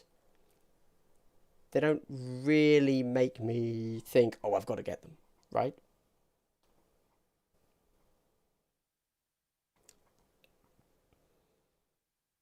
Gosh, very concerning, very concerning. 2 wolf pelts. Well, 1 wolf pelt is so outdated these days, you know? You've got to show people you can akimbo your wolves. Otherwise, what's the point? What's the point? Akimbo wolf. That's what we call it. Oof, this is, yeah, it's fine. I'm still going to buy it because I waste my money on things I don't need. But actually, stopping and thinking about it, I thought the heroes looked cooler. None of the bad guys have really stood out to me. And the only reason I'm thinking, oh, I'll buy these bad guys too, is because I'm interested in the vampire faction in Sigmar. Not because any of these have looked good. And if they had shown me this before there was any mention of the vampire army coming to Sigmar or the Underworlds models showing what they could look like, these wouldn't interest me that much. Oh, sure, FX, yeah. I mean, obviously, we're always thinking of this as I already have multiple armies for a GW game. Do I want to add these to my collection? I'm not thinking, I don't know what to buy. I haven't bought anything from GW. Oh, this box has lots of plastic. I'll buy that.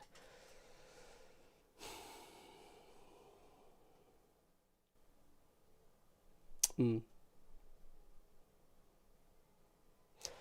So Warhammer Quest is, if you recall 40k last year, maybe 2 years ago now, they did Blackstone Fortress, which is kind of like a single player or a co-op game where you can play as a group of heroes going into a dungeon, essentially. Well, that is based on the Warhammer Quest franchise, which is exactly that. Blackstone Fortress was the first time they did that in the 40k IP. Normally they go in the Warhammer Fantasy IP, and this is just a return to that. I would say, though, outside of the Carodron hero, all of this is very old world. Nothing here jumps out as Age of Sigmar. And I'm going to throw it out now. I think that is a tactical decision by GW, who have realised that Age of Sigmar is bad. Sorry, to clarify, bad. People don't care about it. People don't want to spend money on a true high fantasy kind of world, which they don't understand. It's too alien for them. People understand D&D because it's so pervasive. I would argue, feel free to say I'm wrong, but I would argue that people also understand old world because it's so close to reality that you can get it. You understand it. It has been pervasive within media as well. Not as the old world, which has its own unique twists, but as because guys, let's not mess around. It's Germany. It's Germany in the 1600s. There you go. I summed up the old world for you. You're welcome. And so I think people get it. Age of Sigmar, when I think there was some people hear this and think, oh, that's fantastic. That's amazing. I want more of that. Other people are going to hear what I'm about to say and think, that's dumb AF. And there was one of the Age of Sigmar books where a traveling group needed to get from one city to another, or like one place to another place. And the way they did that was they got on a caravan. Except this caravan was it wasn't like horses. It was really tall, like grasshopper-like things, but that were also really big, so you could fit like multiple people on a grasshopper. But then they walked on top of this giant grasshopper thing as a big caravan. And I'm sure they had some weird name as well. And it was just, it was like, hey, this is normal. We're on giant grasshoppers. And it's like, that would get into a whole big issue about high fantasy and whether you're changing things just to change things, or if there's actually a legitimate reason within what you're saying. And generally, if you're changing something from the real world, it should be done to make a point. It shouldn't just be done. But of course, GW doesn't really subscribe to that philosophy because it wants to create its own IPs, even if it doesn't have its own message. So it's bollocks. There you go. Can I run 2 Forge Worlds in my Kill Team campaign roster, but have Battle Royale Battle Forge Kill Teams? Yes, you can. So on the roster, you can have as many different sub-factions as you want, but when you go to put them on the board, they all need to have the same sub-faction to count as Battleforged. No, sorry, to count as being able to get that sub-faction bonus. You are allowed to break your sub-faction bonus and still be a Battleforged kill team. You just won't get the bonus for the thing. That's all. Which, of course, generally we try to avoid doing, because taking a single Forge World Grya model, breaking the other 9 models Mars sub-faction is obviously a poorly optimized team. Yeah, Middle Age, Renaissance plus Tolkien equals Old World. Yes, I suppose where I said Germany 16th century, I could have just said Renaissance. Yeah, true. An Empire faction to ground it into our world. Age of Sigmarines, yawn. Yeah. So I completely agree with an Empire faction. They started the whole thing by pushing Stormcast, but the problem is Stormcast are already a product of the Age of Sigmar high fantasy world. So when they see crazy things, they just see these crazy things as being normal, boring, no big deal. and so you don't get any sort of boots on the ground. Also, we have no idea how a Stormcast thinks. They're this demigod that has been resurrected multiple times. You know, like they're superheroes. If you want to tell an effective story, you don't put the person, the reader, in the view of the superhero. You put them in the view of the guy that travels next to the superhero. Then you can get an actual understanding. Oh God, what have we got? I was their first son, the Prince of Demons, Herald of Kings, cursed to crown my inferiors. My vengeance will come.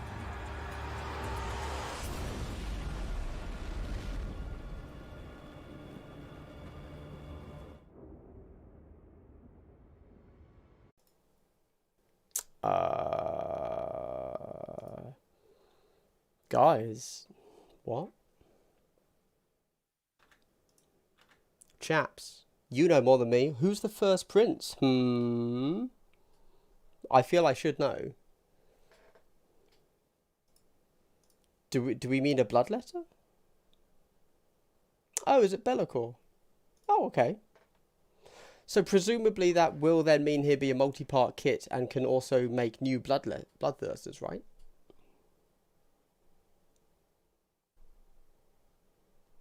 Okay, well, that's cool. That's cool. I'm okay with that. Right, let's go. Let's look at this now. We can go back and look at it all. Okay. I don't care about Be'lakor.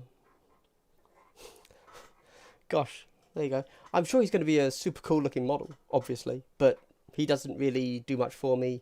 I think Bloodthirst is in general cool looking model, but it's like, yeah. Very iconic for 40k though, probably because it was included in the Dawn of War games. First campaign tomorrow, and it's small and for kill team, but I've always wanted to run a game of anything, so I'm excited. Sounds awesome, Sand Trooper. What sort of campaign, like what point scale are you doing? 100? Escalation? What's going on? Belly boy. Space Marines are superheroes that can die, but I think the problem with Space Marines is that they are warrior monks who deliberately lead a life that is alien to humans, and therefore, in my mind, still boring. They don't have to be, but if you have the option of taking a normal Imperial Guard model, person, sorry, not a model, a normal Imperial Guard regular person, looking at a Space Marine, that is far more interesting than a Space Marine, because for the Space Marine to be true to the character that he is, he should just be looking down on these things and just not caring. And that's kind of boring. But that's my view, and that's why, to be honest, I don't really like Black Library fiction in general. There are only a few books I like, and almost none of them involve Space Marines.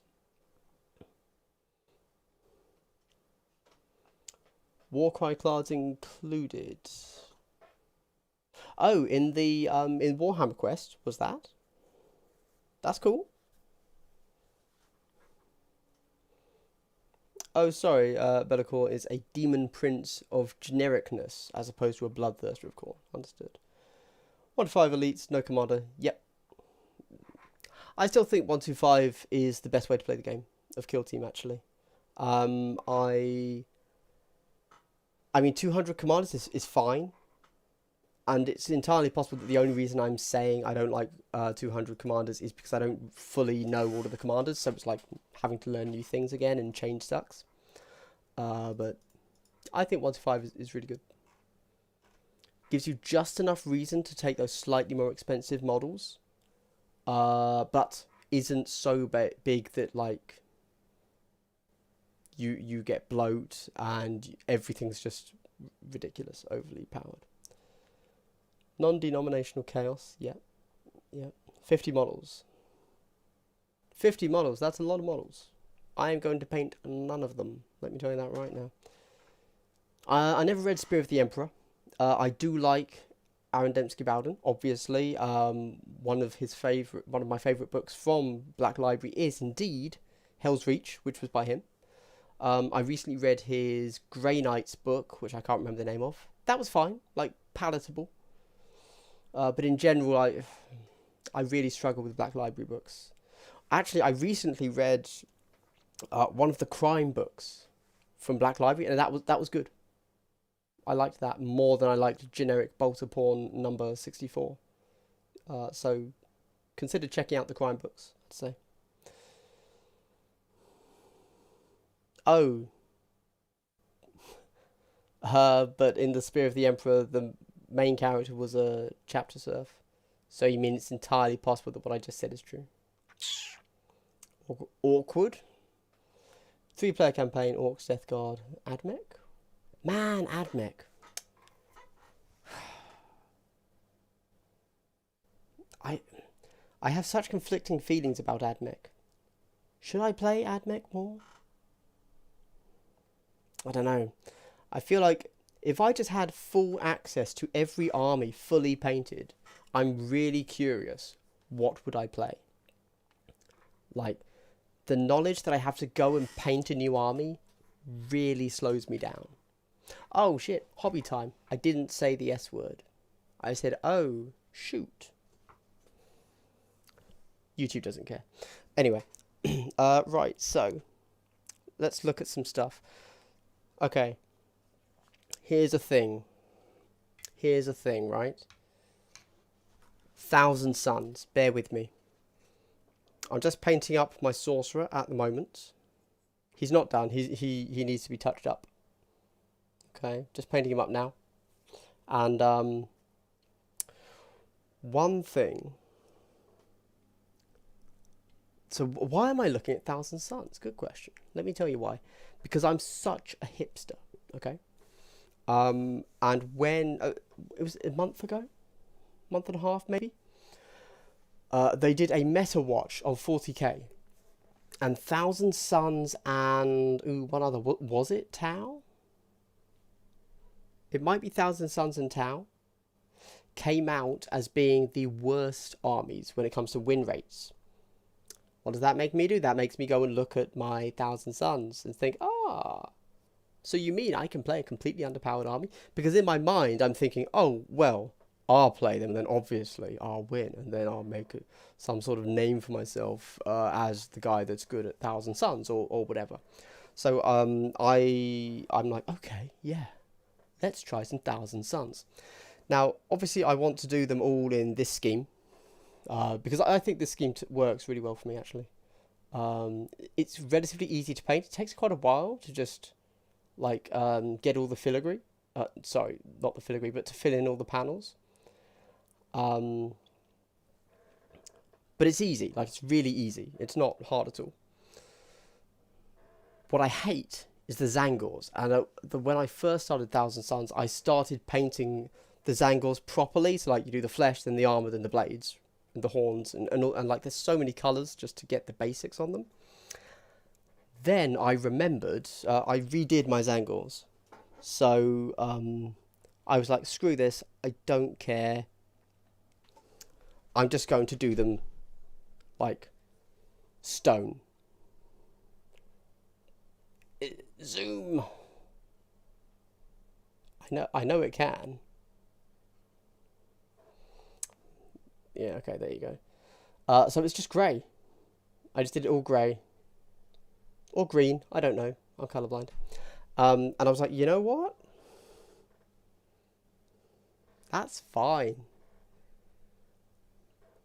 They're crap units I don't care about. And it's actually really converted me over to the idea of just... If you have, let's say, whatever. Let's say I was doing... termagants for Tyranids. Pick one colour, right? So spray them that colour, give them a wash, unless the colour is black, because then you don't need to. But give them a wash, and then dry brush them another colour. That's it. Dry brush them a highlight. Like don't even use contrast over the whole thing. Use a wash, and just do them that. And if you want, view them as as playing pieces. View them as a playing piece. They're not they're not a model, a character to be painted. They're a playing piece. And use them like that. So I was doing grey, and I think actually that's too dark for me. I don't like dark models. They don't look good on camera. They're hard to see on the board, etc. So I'm going to change them. And now, all of my Thousand Sun Sorcerers, here's the theme, right? All of my Thousand Sun Sorcerers, because they're sorcerers, are going to be summoning ghosts and spirits. Demons, essentially. So how do you paint ghosts and spirits and demons? Green. This guy's not done yet. But you give it a Hexray Flame. So you go white. Hexray Flame all over. Then you just give it, if you want, you can then give it a recess wash of Celia Green, just to pick it out. I'm not going to, because I don't care. Then give it an Ulthwyn Grey dry brush, just to pick out a few bits. Done. Well done. You've finished your army in like 5 seconds. So anyway, this is one of these, and I've got these because I actually have quite a few Zangor models, which are all going to end up looking this kind of ghostly Hexray Flame thing. This guy here, who again, nowhere near finished, obviously, is going to be my Demon Prince. Because I think Demon Princes are terrible looking models. I've put him on a 60mm base. He's ready to be a Demon Prince, but he's still going to be ghosts. Let's have a look, shall we? A friend of mine does his angles like ghosts. There you go. Sweet. Wash, dry brush count as separate colours for hitting 3. I can't see how they wouldn't.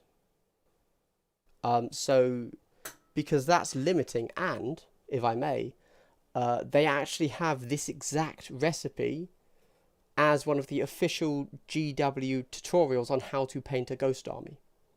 That's all I've done. I've just followed them. Hexray Flame over the top of an undercoat with a Celia Green pin shade and then a dry brush.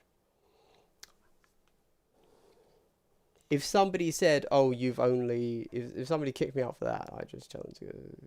I'd say some very rude words that I can't say on YouTube.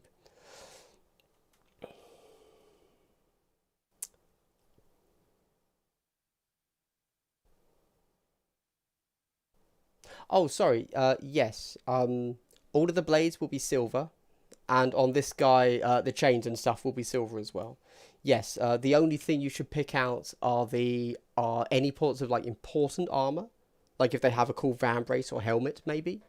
I'm also going to do the eyes a different color, and then all of the blades will be silver. Yeah. But that's so tiny. You could do the entire 10-man squad of blades in 5 minutes tops, just to hit a silver on their blades. Right, sorry, I mentioned Admech, didn't I? Admech. Electro Priest with Grya Forward World. Yeah? Yeah, I did I've done the full Electro Priest as Grya thing. I don't roll 6s, so it didn't work, but yeah, go for it. Like, it's a fun meme list, or a skew list, if you want to call it that more properly. But Electro Priest Grya isn't reliable on winning games, because if you're taking Admech, you have to take 2 Plasma Calivers, 2 Plasma Calivers, 2, I want to say Omnispecs, but they're not, are they? Yeah, they are. Yeah, Omnispecs. It's all specs that Marines get. So I would say you can't go only Admech Priests and reliably win games. But it's not crazy bad. And in fact, against some armies, it's even good. I haven't considered how that's going to play into new Marines yet, but we'll have to see. Hello, Kill Team Hungary. Greg. Warcry cards will be included for what? Oh, Warcry cards will be included for Cursed City. Arnold DeGans pointed out. If we scroll down, maybe we can even find that. Oh, I just want to point this guy out again. I still think he looks awesome. That's a cool looking model. Looks very similar to, as I said, Gabriel Angelos. But he will make an awesome Grey Knight conversion for me, is mainly what I'm thinking. That guy looks goofy. Orcs are cool. And green. That's nice. Curse City. Right. Is it going to say included stuff? All the cards you need to play. Secret Envelope. Lichgate. Dice. Objective markers. I'm sure it says in here somewhere. But fair enough. Okay. Alright. Awesome. Okay, everybody. Well, thank you very much. We're going on 2 hours here. Oh, you know what? Before I sign off, do we have any Kill Team questions? Anything anybody is like dying to know? My take on the new leaks or anything like that before I go away? What's up? That won't be $300. You reckon it'll be less? Wasn't the Necromunda with all of the new Zone Mortalis terrain, wasn't that the most expensive box GW's ever done? Is the new KT box worth it? No. Death Guard roster? Blight launchers. They're amazing. But do I need to say more than that? Give your leader a plasma gun, take 2 blind launchers, do whatever else you want. You'll wreck everybody. Oh, day 1 FAQs, yeah, good point. I don't want to talk about day 1 FAQs because we clearly need them. And if we don't get them, then what do? Right? Like, we need to have day 1 FAQs. You know, basic stuff that they did with 40k. So I don't want to be all salty and be like, we've got to have day 1 FAQs, otherwise Kill Team's dead, right? I'm just being chilled out. But we do need day 1 FAQs. Yeah, 100%, 100%. Chance for AdMech of getting a new unit because we still have only 5 options. In Kill Team? Or do you mean in Big 40k? Because in Kill Team you have 6 options. But, don't know what you mean really. The thing is, I think we've seen from Pariah Nexus we're not getting new units. Marines did, but forget Marines. They're a unique case. They're Marines. GW loves them. Necrons didn't get anything new, which is crazy. They just got some commanders. So I would assume we're not going to be getting the new Teraxi or the new Hellhound guys. Right? Can't see it happening. Neither of them really fit into the theme of Kill Team. I also don't think... So we could get Breachers. Sorry, we could get the Cataphron, the Cataphracti. They would fit alongside the new Heavy Intercessors and Blade Guard Veterans. Like, are we going to? I doubt it. Chances are you'll just get everything updated to 9th like everybody else and a points reshuffle. But I also don't think we're getting any of this done in FAQs. We're not going to get an FAQ that gives every faction a new model. GW is clearly going to be saving that for later. Whether it's this new release cycle of we get 2 factions in a head-to-head box, or if Pariah Nexus is just tiding us over until Kill Team 2.0. We don't know, obviously. But, yeah. We're not getting new date sheets in any FAQs. GW doesn't do that.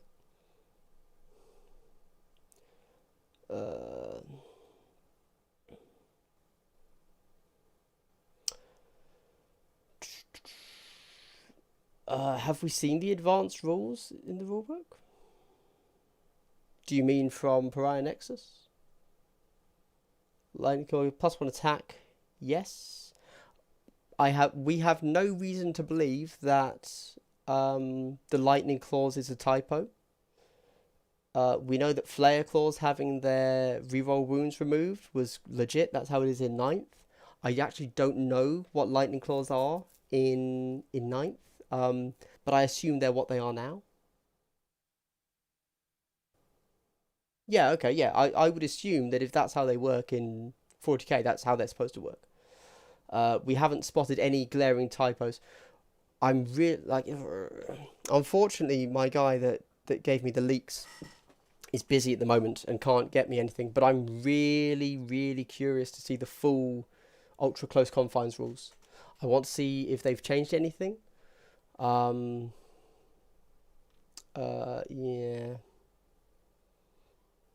We already know there's the change in the UCC to how you hold objectives.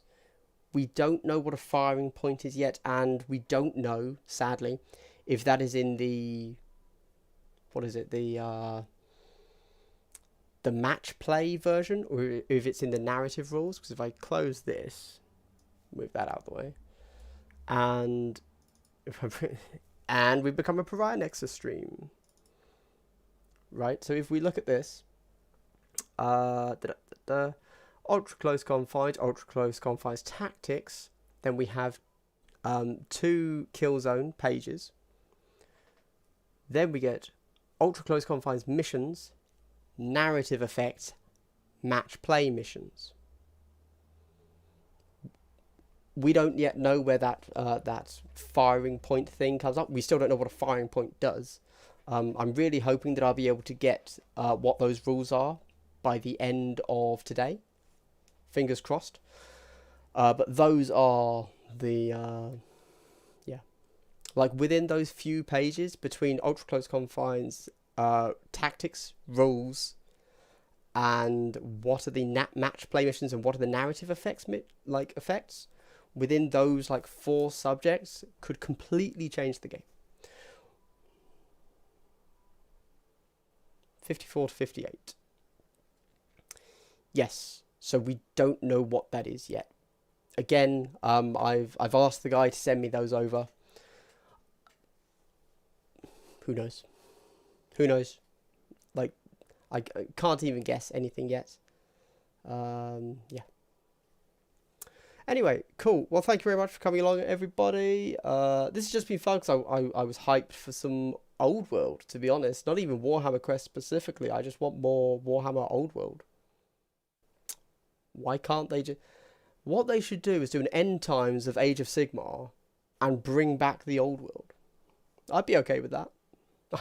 I actually think that would be met with a roaring by just rapturous applause if GW did that. I genuinely think nobody would be salty. That'd be very interesting. Yep. Rules, we don't know what they are. It's coming right after the Commanders and right before Adeptus Astartes, so we've got no clue. Could be anything.